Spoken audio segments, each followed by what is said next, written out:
بسم اللہ الرحمن الرحیم۔ السلام علیکم دوستو، امید کرتا ہوں آپ سب خیریت سے ہوں گے۔ چلیں دوستو، آج ایک نئی کہانی کی شروعات کرتے ہیں۔ آپ نے ویڈیو کو لازمی اینڈ تک دیکھنا ہے۔ زہرا ایک چھوٹے سے گاؤں کی لڑکی تھی جس کی دنیا اس کے ماں باپ، کتابیں اور آسمان پر چمکتے تاروں تک محدود تھی۔ اس کی آنکھوں میں خواب تو بڑے تھے، مگر وہ خواب ہمیشہ خاموشی سے اس کی پلکوں پر رقص کرتے رہتے، کبھی کسی کو نہ سنائے گئے۔ وہ نہایت حساس دل کی مالک تھی۔ کسی کی آنکھوں میں آنسو دیکھتی تو اس کا دل بے چین ہو جاتا، پر زہرا خود کبھی کھل کر رونا نہیں چاہتی تھی، جیسے آنسو بھی اسے کمزور ثابت کر دیں گے۔ اسی گاؤں میں ایک لڑکا رہتا تھا، فراز نرم گو، سنجیدہ اور نہایت سادہ مزاج انسان تھا۔ وہ اکثر شام کو گاؤں کی پرانی لائبریری کے باہر بیٹھ کر کچھ لکھا کرتا۔ زہرا اکثر دور سے اسے دیکھتی۔ اس کے چہرے پر لکھا سکون اسے کچھ عجیب سا احساس دلاتا۔ وہ جانتی تھی کہ وہ اسے پسند کرنے لگی ہے، لیکن کبھی ہمت نہ ہوئی کہ وہ اپنے جذبات کا اظہار کرے۔ دن گزرتے رہے۔ زہرا نے ایک دن خاموشی سے ایک خط لکھا جس میں اس نے اپنا دل کھول کر رکھ دیا۔ وہ سب کچھ کہہ دیا جو برسوں سے دل میں چھپا رکھا تھا۔ خط میں اس نے لکھا، فراز، تمہیں شاید معلوم بھی نہ ہو کہ تم کسی کی زندگی میں کتنی اہمیت رکھتے ہو۔ تمہیں دیکھنا، تمہیں پڑھتے ہوئے دیکھنا، تمہیں مسکراتے ہوئے دیکھنا، یہ سب میری دن بھر کی خوشی ہوتی ہے۔ میں نہیں جانتی کہ یہ سب محبت ہے یا نہیں، لیکن جو کچھ بھی ہے وہ دل کو بہت قریب سے چھوتا ہے۔ خط وہ روز پڑھتی، روز سوچتی کہ دے یا نہ دے، اور روز رک جاتی۔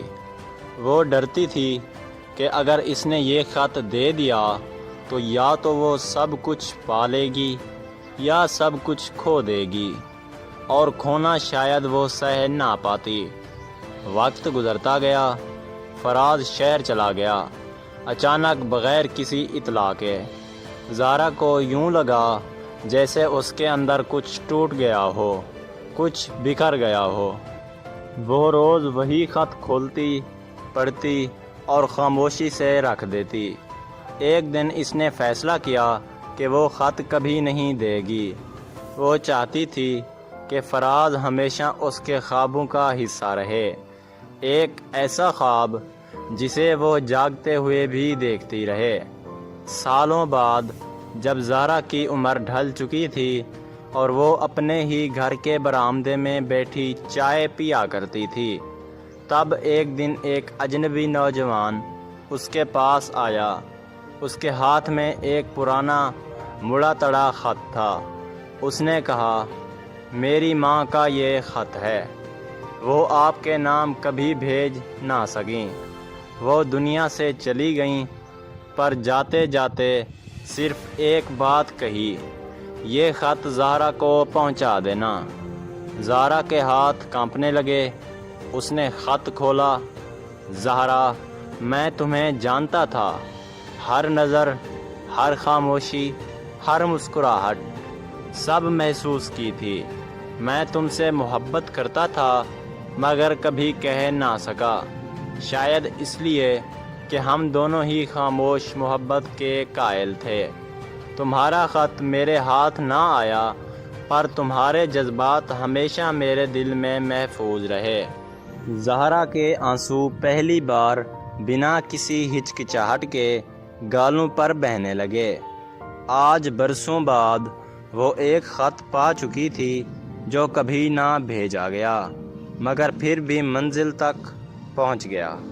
مزید ایسی کہانیوں کے لیے میرے چینل کو لازمی لائک اور سبسکرائب کریں، اور ساتھ میں دیے گئے گھنٹی کے نشان کو دبانا نہ بھولیں، اور کامنٹ باکس میں یہ لازمی بتائیں کہ آپ کو یہ کہانی کیسی لگی اور آپ کس طرح کی کہانیاں پسند کرتے ہیں۔